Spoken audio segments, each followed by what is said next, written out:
I, 52 never thought I'd be in this situation, but here I am.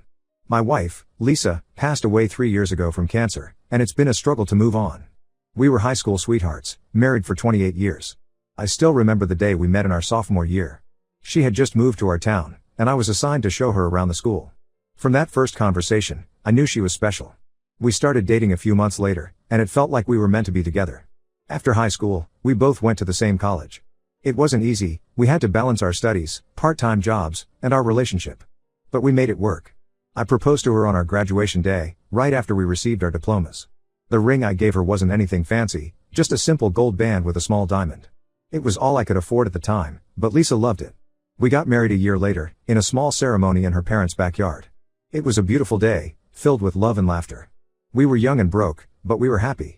Over the years, as our careers progressed, I always felt a bit guilty about that small engagement ring. On our 10th anniversary, I surprised Lisa with a new ring, a 1-carat diamond set in white gold. Her eyes lit up when she saw it, and she wore it every day after that. We have 2 children, my son Tyler, 24 and my daughter Mia, 21 Tyler was always closer to his mom. They shared a love for cooking and would spend hours in the kitchen together, trying out new recipes. Mia, on the other hand, was more of a daddy's girl. She and I bonded over our shared interest in photography. When Lisa was diagnosed with cancer 5 years ago, it felt like our world was falling apart. We tried everything: chemotherapy, radiation, experimental treatments. Tyler put his college plans on hold to help take care of his mom. Mia, who was still in high school at the time, struggled to balance her studies with the stress at home. Lisa fought hard, but in the end, the cancer was too aggressive. She passed away in her sleep, with all of us by her side. The last few weeks before she died, she talked a lot about the life we had built together. She often played with her engagement ring, telling the kids stories about our early days. After Lisa's death, we all struggled to cope. Tyler threw himself into his studies, finally going back to college. Mia became withdrawn, spending most of her time in her room. I tried to keep the family together, but it was hard. The house felt empty without Lisa's laughter. I started wearing Lisa's engagement ring on a chain around my neck. It became a source of comfort for me, a tangible reminder of our life together. Sometimes, when I'm having a particularly hard day, I hold on to it and remember all the good times we shared. Recently, Tyler told me he wants to propose to his girlfriend Ashley, 23 They've been dating for 2 years. They met in college. Ashley was Tyler's lab partner in a chemistry class. At first, I was happy for them. Ashley is a sweet girl, and she's been good for Tyler. She's helped him come out of the shell he retreated into after his mom's death. But then Tyler asked if he could have his mother's engagement ring to propose with. He said he wanted Ashley to have a piece of his mom with her. I was taken aback. The thought of giving up the ring hadn't even crossed my mind. I told Tyler I wasn't comfortable giving him the ring. I tried to explain how much it meant to me, how it helps me feel connected to Lisa. I told him about the day I gave it to her, how her face lit up. I said that maybe someday I'd be willing to pass it down, but right now it's too soon after his mother's death. Tyler got upset. He said I was being selfish, that his mom would have wanted him to have the ring to propose with. He argued that it should be treated as a family heirloom. I stood my ground and said no. To my shock, Mia sided with Tyler. She said I was being unfair and that I should let Tyler have the ring since it would mean so much to him. She brought up how Tyler had put his life on hold to help care for their mom, implying that he deserved the ring more. I tried explaining my perspective again, but they both accused me of being stuck in the past and not letting them move on. The argument got heated. Tyler stormed out, saying I cared more about a ring than his happiness. Mia followed him, giving me a disappointed look. I was hurt that they couldn't understand my position. The ring isn't just a piece of jewelry to me, it's a symbol of the life Lisa and I built together. It represents all the challenges we overcame, all the happy moments we shared. Later that week, I got a call from my mother-in-law, Beth, 75 Apparently, Tyler had told her about the situation. Beth and I have always had a good relationship. She was incredibly supportive when Lisa was sick, often staying with us for weeks at a time to help out. But this time, Beth was angry. She berated me for not giving Tyler the ring. She said I was dishonoring Lisa's memory by being so selfish. She brought up how Lisa had always said she wanted her jewelry to be passed down to the kids. But Lisa had never specifically mentioned the engagement ring, at least not to me. I'm at a loss. Am I really being unreasonable here? The ring is one of the few tangible reminders I have left of Lisa. I wear it on a chain around my neck most days. It comforts me to have it close. I understand Tyler wanting to use it for his proposal, but I just don't think I'm ready to give it up. Lisa and I never discussed what to do with the ring if one of us passed. I always assumed I'd keep it. Tyler is now refusing to speak to me. He won't answer my calls or respond to my texts. Mia is giving me the cold shoulder too. She's living at home while finishing college, but she barely says 2 words to me at dinner. Beth keeps calling and leaving angry voicemails. She's threatened to tell the rest of the family about how selfish I'm being. I'm starting to question if I'm in the wrong here. I suggested to Tyler that we could go ring shopping together. I offered to contribute money towards a new ring for Ashley. I even said we could look for a ring similar to Lisa's. But he said it wasn't the same and accused me of trying to buy him off. This whole situation is tearing our family apart. I miss Lisa terribly, and now I feel like I'm losing my kids too. The house feels emptier than ever. I find myself talking to Lisa's picture, asking her what I should do. Am I the asshole for not giving up the ring? Should I just give in to keep the peace? I could really use some outside perspective here. I want to honor Lisa's memory and do right by our kids, but I also need to take care of myself. How do I find a balance? Update 1. Thank you all for your comments and support. I've read through everything and spent a lot of time reflecting on the situation. I wanted to give you an update on what's happened since my last post. After reading your responses, I realized I needed to have a serious talk with Tyler and Mia. I invited them over for dinner last week. At first, they were reluctant to come, but eventually agreed. I spent the whole day preparing Lisa's favorite meal, lasagna with garlic bread. It was the first time I'd cooked it since she passed. The familiar smells in the kitchen brought back a flood of memories. When Tyler and Mia arrived, there was an awkward tension in the air. We ate in near silence for the first few minutes. Finally, I took a deep breath and started to speak. I told them how much I missed their mother, how the ring helped me feel connected to her. I shared some stories about our early days together that I'd never told them before, like how Lisa and I had our first kiss on the Ferris wheel at the county fair, or how we'd stay up all night talking on the phone even though we'd see each other at school the next day. To my surprise, Tyler broke down crying. It was the first time I'd seen him cry since the funeral. He confessed that he'd been struggling with the grief of losing his mom more than he'd let on. He said he thought having the ring would help him feel like she was still part of his life in some way. He talked about how much he missed cooking with her, how he still sometimes picks up the phone to call her before remembering she's gone. Mia also opened up. She said she'd been feeling guilty for not spending more time with her mom before she passed. She was in her senior year of high school when Lisa got sick, and she admitted she'd sometimes use schoolwork as an excuse to avoid the difficult reality at home. She thought supporting Tyler's request for the ring might make up for it somehow. It was an emotional conversation for all of us. We talked for hours, sharing memories of Lisa. Mia brought out some old photo albums, and we looked through them together. There was a picture of Lisa and me on our wedding day, both of us looking so young and happy. Another showed Lisa in the hospital after Tyler was born, exhausted but beaming with joy. And there was one of all four of us at the beach, taken just a few months before Lisa's diagnosis. As we talked, I realized how much the kids were hurting too. In my own grief, I hadn't fully appreciated how difficult this has been for them. They lost their mother at such a young age, and they're still trying to figure out how to move forward without her. We cried together, laughed together, and remembered Lisa together. It was the first time since her passing that we'd really opened up to each other about our grief. It was painful, but also healing in a way. In the end, we came to a compromise. I agreed to let Tyler borrow the ring for his proposal, with the understanding that it would be returned to me afterward. We also decided to have the ring replicated for Tyler, so Ashley could have a similar ring to keep. I'm going to pay for the replica as a wedding gift. Tyler seemed happy with this solution. He understood my attachment to the original ring better after our talk. He even apologized for calling me selfish, saying he hadn't considered how important the ring was to me. Mia suggested we start a new family tradition of passing down jewelry. She had a necklace that belonged to their mom, and she offered to give it to Tyler for Ashley to wear on their wedding day. It was a touching gesture that brought tears to all our eyes. As for Beth, my mother-in-law, I decided to call her and explain the situation.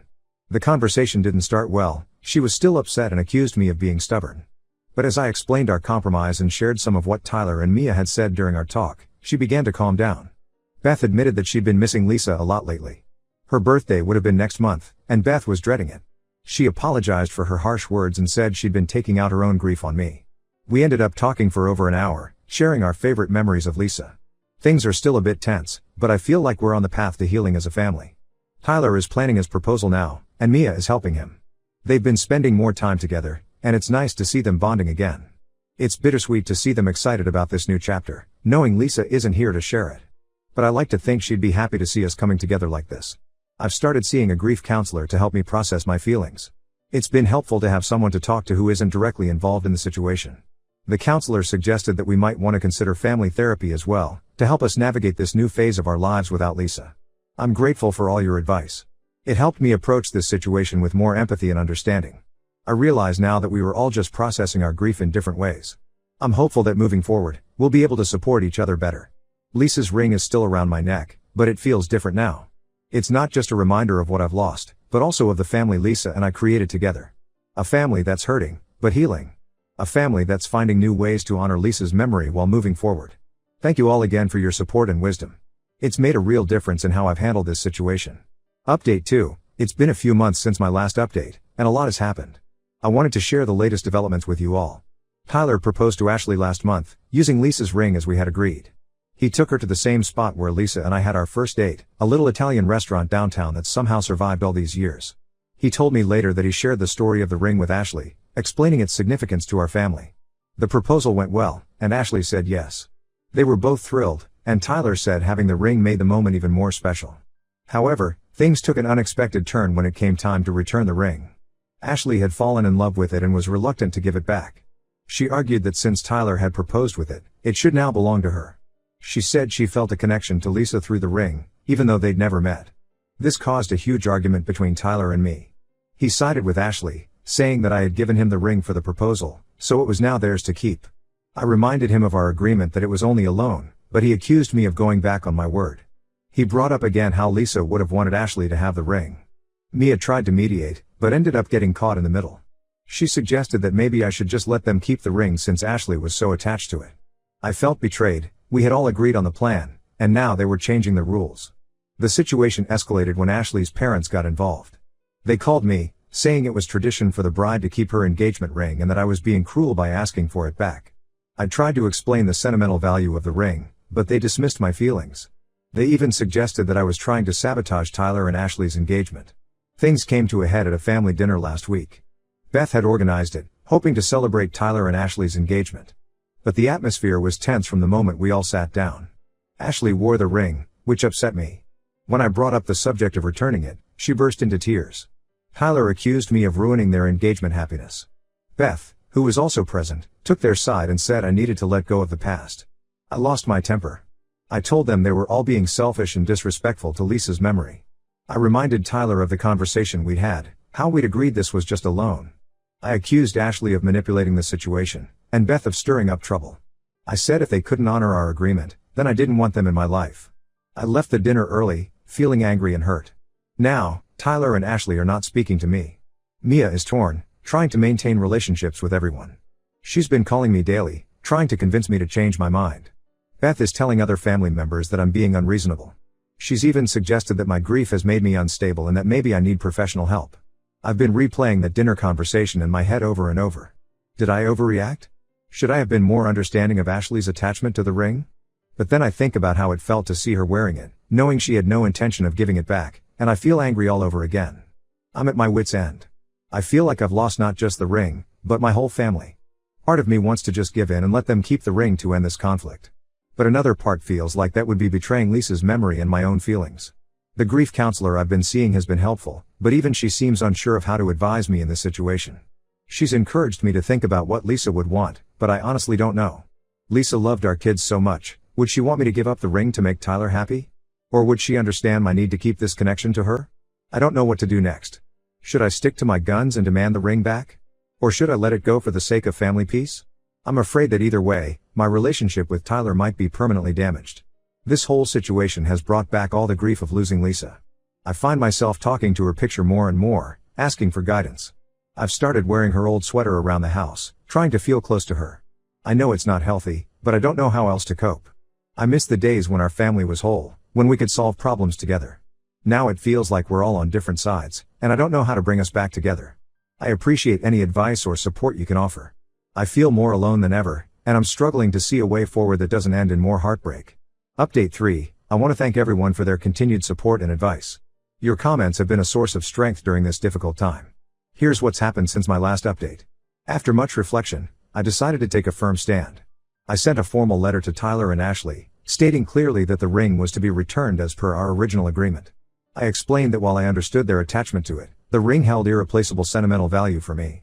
I detailed some of the memories associated with the ring, how I saved for months to buy it, how Lisa's face lit up when I proposed, how she would twist it on her finger when she was deep in thought. I hope that by sharing these personal stories, they might better understand my perspective. To my surprise, this direct approach seemed to have an impact. Tyler called me a few days later. His voice was quiet and hesitant, so different from the angry tone of our last conversation. He was calm and apologetic. He admitted that he and Ashley had gotten carried away with the excitement of the engagement and hadn't considered my feelings enough. He said that reading about those memories of his mom made him realize how much the ring truly meant to me. Ashley also reached out separately. She sent a long email, apologizing for her behavior. She explained that she'd felt an unexpected connection to Lisa through the ring, almost as if she had her future mother-in-law's blessing.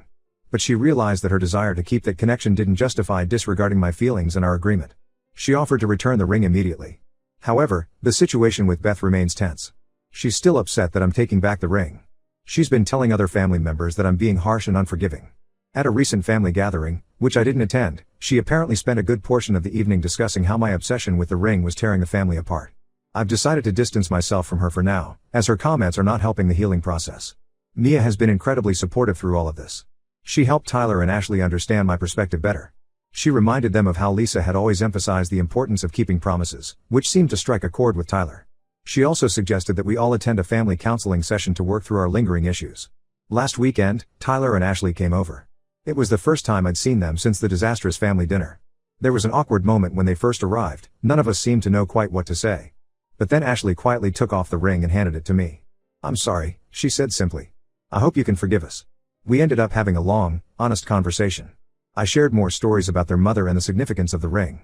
I talked about how Lisa and I had weathered tough times together, and how the ring reminded me of our strength as a couple. They seemed to finally understand my attachment to it. As a peace offering, I've decided to give Ashley a locket that belonged to Lisa. It's not as valuable as the ring, but it's still a meaningful family item. It's a silver heart-shaped locket that Lisa often wore. Inside is a tiny picture of Lisa and me on our wedding day. When I gave it to Ashley, explaining its history, she teared up. She put it on immediately and hasn't taken it off since. We're now working on rebuilding our relationships. It's not easy, and there's still some awkwardness, but I feel hopeful. Tyler and I are planning a fishing trip, just the two of us, to reconnect. It's something we used to do regularly when he was younger, but we've gotten out of the habit in recent years. I'm looking forward to spending that time with him. The replica ring is almost ready, and I'm excited to give it to them as a wedding gift. Mia is helping plan a small ceremony where we'll present it to Tyler and Ashley, making it a new family tradition. We're thinking of doing it on Lisa's birthday, as a way to include her memory in this new chapter of our lives. This experience has taught me a lot about communication and the importance of setting clear boundaries. While it's been painful, I think our family will ultimately be stronger for having gone through this. We're all learning to balance honoring Lisa's memory with moving forward in our lives. The ring is back around my neck now. Sometimes I catch Tyler looking at it, and there's a sadness in his eyes. But there's also understanding. We're both learning that it's okay to hold on to pieces of the past, as long as we don't let them prevent us from embracing the future. Thank you all again for your support throughout this journey. Your advice and encouragement have been invaluable. It's reminded me that even in our darkest moments, there are always people willing to listen and help. I feel like I'm starting to see the light at the end of this long, difficult tunnel. And for the first time in a while, I think Lisa would be proud of how we're coming together as a family.